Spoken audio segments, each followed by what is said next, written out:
Hello दोस्तों, नमस्कार। दिन भर की बड़ी खबर बिना देरी के आपको बताएंगे, जहां सबसे पहले बताएंगे मालदीव की ओर से चीनी जासूस जहाज की आवाजाही के बीच भारतीय नौसेना ने श्रीलंका भेजी अपनी सबसे ताकतवर पनडुब्बी। जी हाँ दोस्तों, आप भी जानकर कहेंगे वह साथ ही साथ बताएंगे देश को दहलाने की साथ जिसका हुआ भंडाफोड़, कार से बरामद हुई भारतीय सेना की 40 नकली लड़ाकू वर्दी। जी हाँ दोस्तों, बताएंगे किन किन राज्यों से निकला इसका लिंक और क्या करने वाला था ये व्यक्ति दोस्तों, और क्या था इनका इरादा, साथ ही साथ आपको बताएंगे। जहां पर मौलाना के विवादित बयान पर मच गया तहलका दोस्तों, जिसके बाद भीड़ के बीच से मौलाना को करना पड़ गया अरेस्ट, जिसके बाद लोगों ने दिए तरह तरह के रिएक्शन। साथ ही साथ बताएंगे सामान्य नागरिक संहिता पर उत्तराखंड में लग गई मुहर। जी हाँ दोस्तों, धामी ने दे दिया मंजूरी, जिसके बाद किसने क्या कहा सब आपको बताएंगे दोस्तों। बनेगा बस वीडियो के अंत तक। लेकिन खबरों में आगे बढ़ने से पहले अगर आप भी मानते हैं कि मोदी जी के नेतृत्व में भारत में विकास हुआ है और मोदी हर चीज मुमकिन है, तो इस वीडियो को भी कर दीजिए लाइक, चैनल कर दीजिए सब्सक्राइब, बेल आइकन दबाइए, साथ ही कमेंट बॉक्स में लिख दीजिएगा जय हिंद। जी हाँ, तो चलते हैं पहली सबसे बड़ी खबर की तरफ, जहां मालदीव की ओर चीनी जासूसी जहाज की आवाजाही के बीच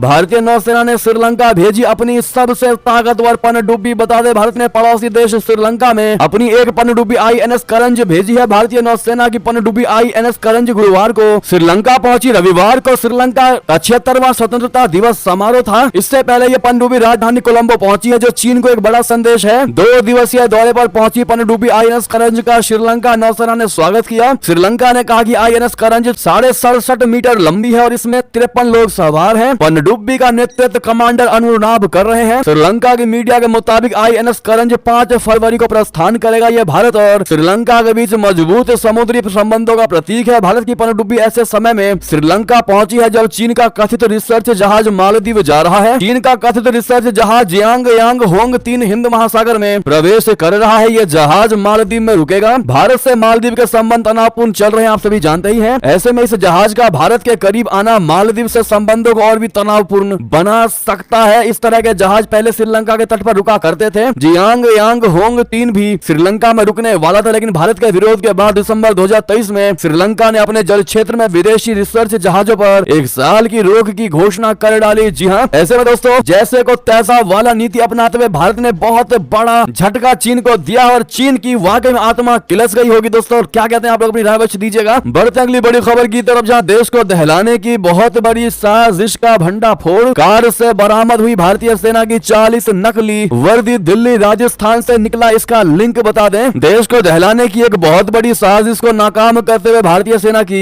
40 नकली लड़ाकू वर्दी को बरामद किया गया है और आरोपी को पकड़ लिया गया है। पकड़े गए संदिग्ध की पहचान सुरेश प्रीतम दास खत्री के रूप में हुई है। वो नासिक का रहने वाला है और उसकी उम्र 49 साल है। मामला महाराष्ट्र के अहमदनगर से सामने आया है। भारतीय सेना की नकली लड़ाकू वर्दी बनाकर खुले बाजार में बेचने वाले नासिक के आरोपी को जेल हो गई है। इस ऑपरेशन को भिंगार कैंप पुलिस स्टेशन और south command military intelligence Pune ने संयुक्त रूप से अंजाम दिया है। इन वर्दी के बारे में पूछने जाने पर उसने बताया कि वो सेना के अधिकारियों की नई लड़ाकू वर्दी बेचने के लिए लाया था। जब उससे सैन्य वर्दी बेचने का लाइसेंस मांगा गया तो उसने कहा कि उसके पास कोई लाइसेंस नहीं है और आरोपी के पास से सेना की 40 नकली नई लड़ाकू वर्दी मिली। उसके खिलाफ GR के अनुसार भिंगार कैंप पुलिस स्टेशन में मामला दर्ज किया गया है और दोस्तों इसको लेकर मामले की जांच की जा रही है। इसके पीछे क्या है असली कारण दोस्तों, उसका पता लगाया जा रहा है और इसके तार दिल्ली राजस्थान से लिंक होते नजर आ रहे हैं। अब देखना यह होगा कि आखिर इसके पीछे की असली और सबसे बड़ी वजह क्या थी। अगली खबर की ओर चले, जहां विद्रोहियों से झड़प के बीच 58 म्यांमार सैनिक बांग्लादेश भाग गए, 14 को लगी गोली। जी हाँ, म्यांमार में विद्रोहियों और सैनिकों के बीच चल रही भारी गोलीबारी और जंग के बीच खबर है कि म्यांमार के अर्धसैनिक सीमा रक्षक बलों के कम से कम 58 सैनिक देश छोड़कर बांग्लादेश भाग गए हैं। सैनिक रविवार को तंबरू सीमा से दाखिल हुए और बांग्लादेश बॉर्डर गार्ड से शरण मांगी। 58 में से 14 सैनिक गोलीबारी से घायल हो गए। घटनाक्रम से परिचित अधिकारी ने कहा कि उनमें से 14 लोग गोलियों से घायल होकर सीमा पार कर गए और रोहिंग्या शिविरों में स्वास्थ्य सुविधाओं सहित विभिन्न अस्पतालों में उनका इलाज किया जा रहा है। अगली खबर बताते हैं, फिजा में फिर जहर घोलने की कोशिश, नफरत फैलाने वाला मुफ्ती अरेस्ट। गुजरात मुंबई में बड़ी टेंशन। बता दें, गुजरात की फिजा में एक बार फिर धर्म के नाम पर जहर घोलने की कोशिश की गई है। इस्लाम धर्मगुरु मौलाना मुफ्ती सलमान अजहरी का एक वीडियो वायरल हो रहा है। वीडियो में मुफ्ती को आपत्तिजनक भाषण देते हुए सुना जा सकता है। वीडियो में स्पष्ट दिखाई दे रहा है कि मुफ्ती ने भीड़ को उकसाने की कोशिश की। विवादित भाषण देने वाले मुफ्ती को गुजरात ATF ने मुंबई के घाट कोपर से हिरासत में लिया। मुफ्ती को हिरासत में लेने की खबर फैलते ही घाट कोपर पुलिस स्टेशन पर काफी संख्या में भीड़ जमा हो गई। थाने के बाहर समर्थकों की भीड़ ने मुफ्ती को रिहा कर करने की मांग की, जिसके बाद थाने पर भारी संख्या में सुरक्षा बलों की तैनाती कर दी गई है। मुफ्ती सलमान अजहरी पर धारा 153A, 505, 188, 114 के तहत मामला दर्ज किया गया है। दरअसल मुंबई के रहने वाले इस्लामिक उपदेशक मुफ्ती सलमान अजहरी 31 जनवरी की रात को गुजरात के जूनागढ़ में बी डिवीजन पुलिस थाने के पास एक खुले मैदान में लोगों को संबोधित किया था। आरोप है कि मुफ्ती ने इस कार्यक्रम में कुछ देर की खामोशी है, फिर शोर आएगा, आज का वक्त है, कल हमारा दौर आएगा, बयान देकर भीड़ को उकसाने की कोशिश की थी। मुफ्ती का यह बयान काफी ज्यादा वायरल हुआ था। जी हाँ दोस्तों, जिसके बाद इस मौलाना को गिरफ्तार किया गया है दोस्तों, जिसके बाद भारी बवाल मचा है थाना के पास। उनके समर्थकों की भीड़ ने वाकई में पूरे प्रशासन को हिलाकर रख दिया है दोस्तों। ऐसे में अगर आप भी मानते कि इन भड़काऊ मौलानाओं को कड़ी से कड़ी सजा मिलनी चाहिए, क्योंकि ये देश की सुरक्षा व्यवस्था को तोड़ने की कोशिश कर रहे हैं और कहीं ना कहीं शांति को खत्म करने की कोशिश कर रहे हैं और इनको सजा मिलनी ही चाहिए। तो अपनी राय अवश्य दीजिएगा। साथ ही साथ दोस्तों आपको बता दें, ये तो रही इस मौलाना की बात। अब दूसरी खबर आपको बताते हैं, जहां पर तौकीर रजा ने कहा बाबरी गई, अब ज्ञानवापी को नहीं होने देंगे शहीद। कहा 3000 मस्जिदों की बनाई गई है लिस्ट। बता दें क्या है इनका पूरा बयान। दरअसल इत्तेहाद मिल्लत काउंसिल यानी IMC प्रमुख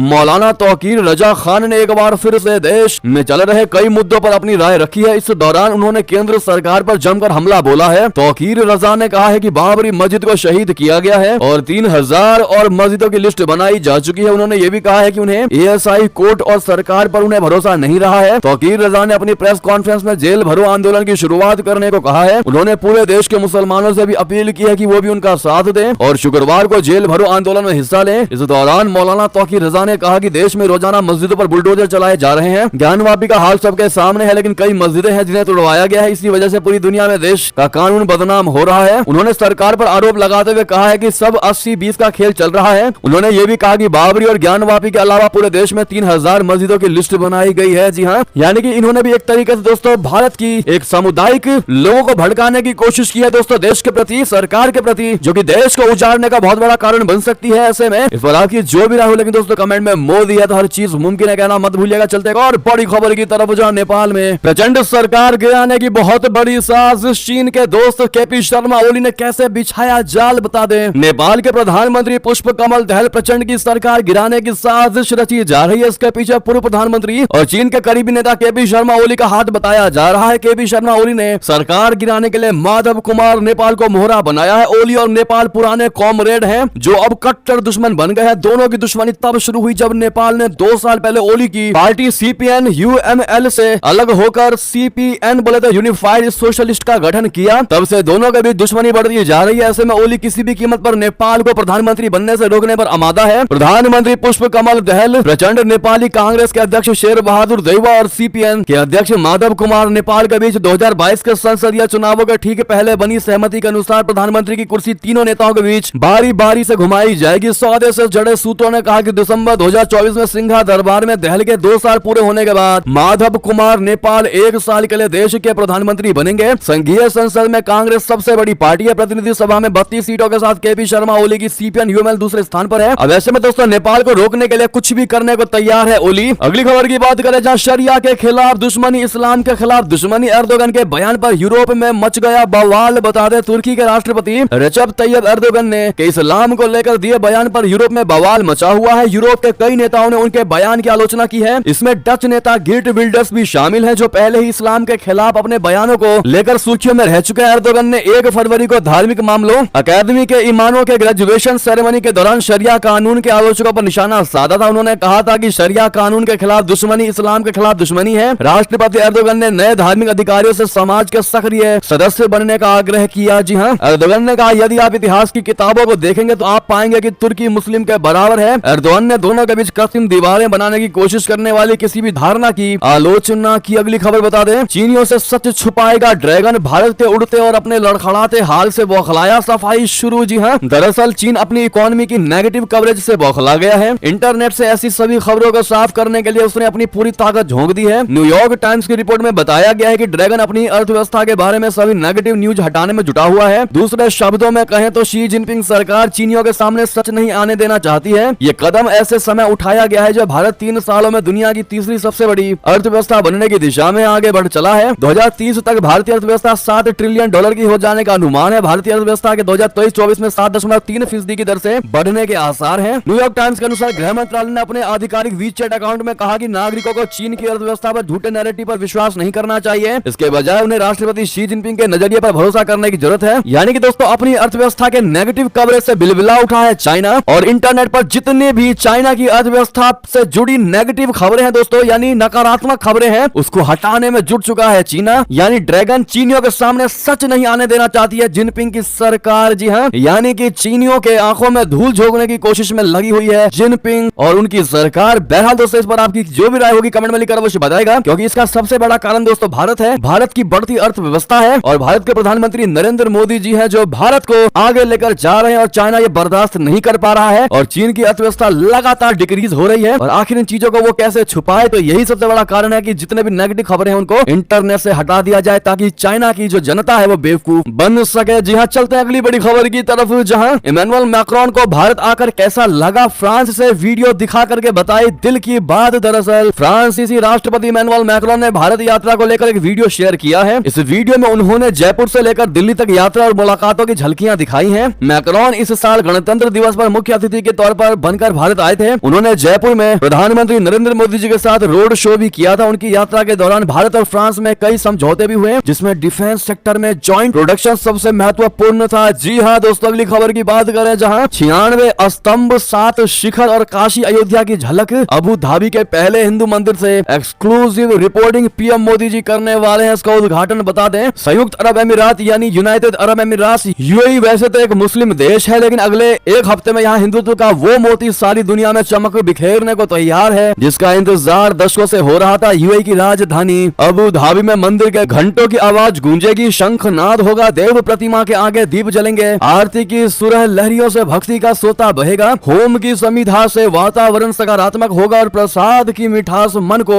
आनंदित कर देंगी। ये सब इसलिए संभव होने वाला है क्योंकि 22 जनवरी को अयोध्या में राम मंदिर की प्राण प्रतिष्ठा के बाद अब पीएम मोदी अबू धाबी में स्वामी नारायण हिंदू मंदिर में प्राण प्रतिष्ठा और उद्घाटन करने जा रहे हैं। आप सभी पहले से ही जानते हैं दोस्तों हमारी खबर के माध्यम से, लेकिन आपको बता दें कि इस मंदिर की जो भव्यता है वो देखते ही बन रही है दोस्तों। 700 करोड़ रुपए की लागत से बना यह मंदिर भारतीय प्राचीन मंदिर निर्माण शैली का अद्भुत उदाहरण है और रेत के शहर में प्राच्य संस्कृति, संस्कार और श्रद्धा के संगम के रूप में देखा जाएगा। यह मंदिर न सिर्फ आस्था का केंद्र बनेगा बल्कि सौहार्द और सामंजस्य के प्रतीक के रूप में भी जाना जाएगा। जी हाँ, आम लोगों के लिए 18 फरवरी 2024 को खोले जाने वाले इस मंदिर की खासियत भी अद्भुत है और ऐसे में भारतवंशी समुदायों में काफी ज्यादा इस मंदिर को लेकर उत्साह नजर आ रही है। बहरहाल दोस्तों, इस मंदिर को लेकर और इस मंदिर की झलक पाने को लेकर आपकी क्या राय होने वाली है, इसका सबसे बड़ा क्रेडिट आप किसको देना चाहेंगे, कमेंट में लिखकर अवश्य बताइएगा। चलते हैं अगली खबर की तरफ, जहां ताइवान ने ब्रिटेन और पश्चिमी सहयोगियों से चीन की आक्रामकता रोकने के लिए मांगी माफी। जी हां, ब्रिटेन में ताइवान के दूत याओ चीन हेसियांग ने यूनाइटेड किंगडम और अन्य पश्चिमी सहयोगियों से ताइवान के खिलाफ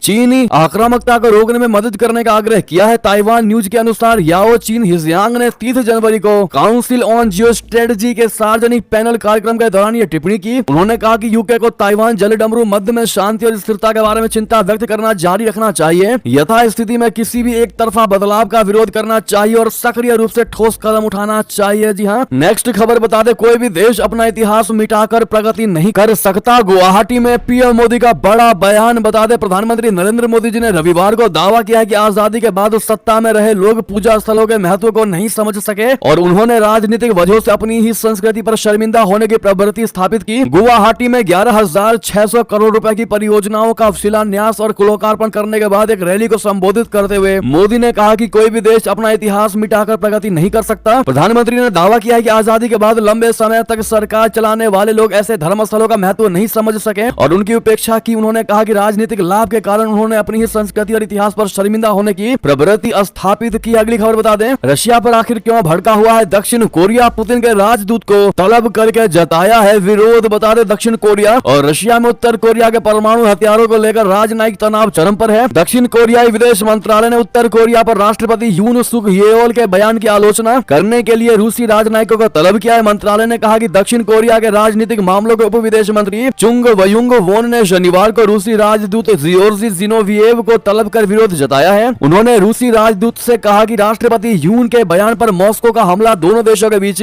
संबंधों पर नकारात्मक प्रभाव डालेगा। दक्षिण कोरियाई विदेश मंत्रालय ने कहा, उप मंत्री चुंग ने कहा कि वो बहुत अफसोसजनक है कि रशिया ने सच्चाई को नजरअंदाज किया और हमारे राष्ट्रपति की टिप्पणियों की बेहद असभ्य भाषा में आलोचना करते हुए बिना शर्त उत्तर कोरिया कोरिया की रक्षा की और इस बात पर जोर दिया कि इससे कोरिया रशिया संबंध और खराब होंगे। अगली खबर बता दें, इमरान खान की पार्टी के सदस्य की उम्मीदवारी बहाल, शीर्ष अदालत ने पलटा लाहौर उच्च न्यायालय का फैसला। बता दें, पाकिस्तान में 8 फरवरी को संसदीय चुनाव के लिए मतदान होना है। उससे पहले शीर्ष अदालत ने लाहौर उच्च न्यायालय के उस आदेश को पलट दिया है जिसमें पूर्व प्रधानमंत्री इमरान खान की पार्टी के एक सदस्य की उम्मीदवारी खारिज कर दी गई थी। अदालत ने अपने फैसले में कहा है कि चुनाव कानूनों की विवेचना मत के अधिकार के पक्ष में की जानी चाहिए ताकि मतदाताओं के पास भविष्य का नेतृत्व चुनने के लिए ज्यादा से ज्यादा विकल्प हों। डॉन अखबार की खबर के मुताबिक पाकिस्तानी तहरीक इंसाफ पार्टी के सदस्य ताहिर सैयद की उम्मीदवारी पर शीर्ष अदालत के 3 न्यायाधीशों की पीठ ने सुनवाई की। न्यायमूर्ति सैयद मंसूर अली ने अपने फैसले में लिखा है कि चुनाव कानूनों की विवेचना मताधिकार के पक्ष में की जानी चाहिए जिससे मतदाताओं के पास देश के भावी नेतृत्व का चुनाव करने के लिए ज्यादा विकल्प हों। अगली खबर बता दें, जो बाइडेन ने दक्षिण कैरोलिना में जीता डेमोक्रेटिक पार्टी का चुनाव तो ट्रंप ने साधा बाइडेन पर निशाना, कहा वो हर चीज के खिलाफ। जी हां, अमेरिका के डेलावेयर में अपने चुनावी अभियान के दौरान जनसभा को संबोधित करते हुए अमेरिका के राष्ट्रपति जो बाइडेन ने पूर्व राष्ट्रपति डोनाल्ड ट्रंप पर तीखा हमला बोला। बाइडेन ने कहा कि रिपब्लिकन पार्टी की तरफ से राष्ट्रपति पद के दावेदार किसी भी चीज के पक्ष में नहीं है और हर चीज का विरोध करते हैं। जो बाइडेन ने डोनाल्ड ट्रंप का सीधे नाम नहीं लिया लेकिन उनका हमला उन्हीं पर था। बाइडेन ने कहा कि हम जहां हैं उसे देखकर मुझे अच्छा लग रहा है, हम जिस व्यक्ति के खिलाफ लड़ रहे हैं वो किसी चीज के पक्ष में नहीं है और हर चीज के खिलाफ है, ये बात मैं दिल से कह रहा हूँ, ये एक बेहुदा प्रचार है। अगली खबर बता दें, मॉस्को दूतावास में बैठकर भारत की कर रहा था ये जासूसी। कौन है सत्येंद्र सिवाल, पाकिस्तान से क्या है इसका कनेक्शन बता दें। मॉस्को की दूतावास में बैठकर पाकिस्तान के लिए जासूसी करने वाले शख्स के बारे में चौंकाने वाली जानकारियां सामने आई हैं। जानकारी के मुताबिक सत्येंद्र सिवाल नाम का ये व्यक्ति पैसे के खातिर देश से जुड़ी सेंसिटिव इंफॉर्मेशन ISI को सौंप रहा था। सूत्रों के मुताबिक विदेश मंत्रालय को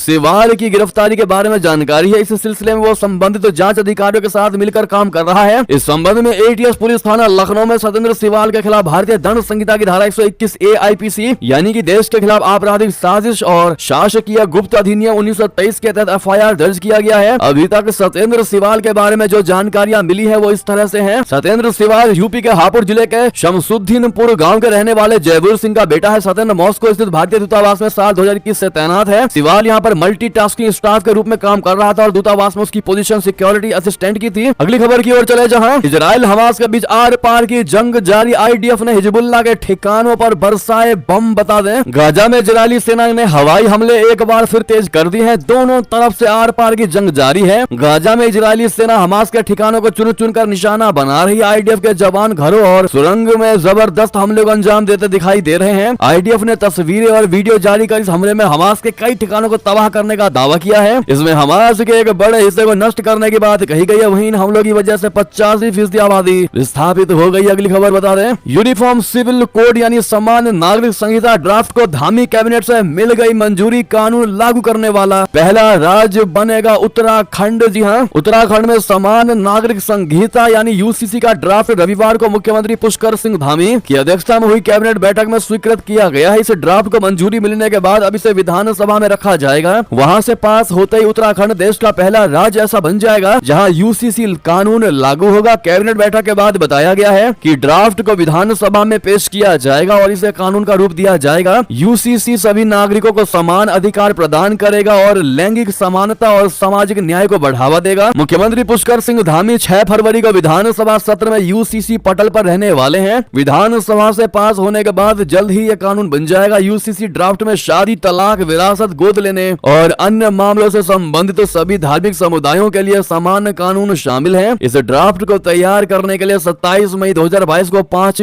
सदस्यीय समिति का गठन किया गया था। जी हाँ दोस्तों, बहरहाल क्या उत्तराखंड की धामी सरकार ने दोस्तों ये फैसला लेकर वाकई में बहुत अच्छा कार्य किया है। आप लोग क्या कहते हैं दोस्तों, अपनी राय अवश्य दीजिएगा इस मुद्दे पर, समान नागरिक संहिता वाले मामले पर। साथ ही साथ आपको बता दें, अरविंद केजरीवाल का अब तक का सबसे बड़ा दावा, कहा भाजपा में शामिल होने को किया जा रहा है मुझे मजबूर, लेकिन मैं झुकने वाला नहीं हूँ। जी हाँ, बीजेपी में चले जाओ तो सारे खून माफ, मैं झुकने वाला नहीं। क्राइम ब्रांच के नोटिस के बीच CM केजरीवाल का बड़ा बयान। दरअसल दिल्ली के मुख्यमंत्री अरविंद केजरीवाल ने अपने भाषण में दावा किया है कि उन पर बीजेपी यानी भारतीय जनता पार्टी में आने के लिए दबाव बनाया जा रहा है। उन्होंने आगे कहा कि मैं बीजेपी में कभी नहीं जाऊंगा। दिल्ली CM ने कहा कि बीजेपी में चले जाओ तो सारे खून माफ है, लेकिन हमने कौन सा गलत काम किया है। दिल्ली के मुख्यमंत्री ने आगे कहा, आजकल ये लोग हमारे बहुत ज्यादा पीछे पड़ गए हैं। आप रोज अखबार में पढ़ते होंगे मनीष सिसोदिया को इन्होंने जेल में डाल दिया। कह रहे हैं उसने भ्रष्टाचार किया है। सवेरे 6 बजे उठकर वो स्कूलों के चक्कर काटने शुरू करता था। कौन भ्रष्टाचारी स्कूलों के अंदर चक्कर लगाता है? भ्रष्टाचार करने वाला रात को दारू पीता है, लड़कीबाजी करता है और गलत काम करता है। आज ये सारे हमारे पीछे पड़ गए हैं। केजरीवाल ने आरोप लगाया है कि सरकारी एजेंसियों का दुरुपयोग किया जा रहा है। उन्होंने एक बार फिर मनीष सिसोदिया और सत्येंद्र जैन को फर्जी मामलों में जेल में बंद करने का आरोप लगाया है। अगली खबर बता दें, राहुल गांधी की यात्रा में अखिलेश यादव को नहीं मिला निमंत्रण। कांग्रेस ने कहा तय करेंगे शेड्यूल। जी हां, लोकसभा चुनाव नजदीक है, मगर आए दिनों दिए जा रहे बयानों से ऐसा लग रहा है कि विपक्षी गुट इंडिया गठबंधन के बीच सब कुछ ठीक नहीं है। समाजवादी पार्टी के प्रमुख अखिलेश यादव ने रविवार को कहा कि उन्हें कांग्रेसी नेता राहुल गांधी के नेतृत्व वाली भारत जोड़ो न्याय यात्रा में शामिल होने का निमंत्रण नहीं मिला है। इंडिया गठबंधन के घटक दल सपा प्रमुख का बयान तब आया है जब विपक्षी पार्टियां 2024 के लोकसभा चुनावों के लिए सीट बंटवारे को लेकर आपसी कलह का सामना कर रही हैं। तो वहीं अखिलेश यादव के बयान के जवाब में कांग्रेस ने तुरंत अपना बचाव किया। पार्टी का वरिष्ठ नेता जयराम रमेश ने कहा कि अंतिम कार्यक्रम अभी तय नहीं हुआ है और पार्टी गठबंधन सहयोगियों को आमंत्रित करने के लिए तैयार है। अगली खबर बता दें, न्याय यात्रा पर बोले सांसद पशुपति नाथ, कहा राहुल गांधी झारखंड में आकर अपना समय कर रहे हैं नष्ट। जी हां, कांग्रेसी राहुल गांधी की भारत जोड़ो न्याय यात्रा पर धनबाद के सांसद पशुपति नाथ सिंह ने तंज कसा। उन्होंने कहा है कि राहुल गांधी गोबर में घी डालने का काम कर रहे हैं। सांसद ने कहा कि भारत जोड़ो न्याय यात्रा फ्लॉप शो साबित हो रही है। वो जहां जा रहे हैं वहां लोग विरोध कर रहे हैं। झारखंड के लोगों ने इन्हें इनकार किया है। राज्य में कांग्रेस कुछ नहीं है। सांसद ने कहा कि वो यहाँ आकर अपना समय नष्ट कर रहे हैं। उन्होंने कहा कि इस यात्रा से राहुल गांधी को कुछ हासिल होने वाला नहीं है। कांग्रेस झारखंड में शून्य है। जी हाँ, ऐसे में पशुपति नाथ के इस बयान का क्या आप समर्थन करेंगे? दोस्तों, आपको क्या लगता है, राहुल गांधी को न्याय भारत जोड़ो न्याय यात्रा को तुरंत प्रभाव से रोक देना चाहिए कि नहीं? बताएगा जरूर। साथ ही साथ दोस्तों आपको बता दें कि फिर एक बार सरकार के खिलाफ हुंकार भरेंगे किसान नेता राकेश टिकैत।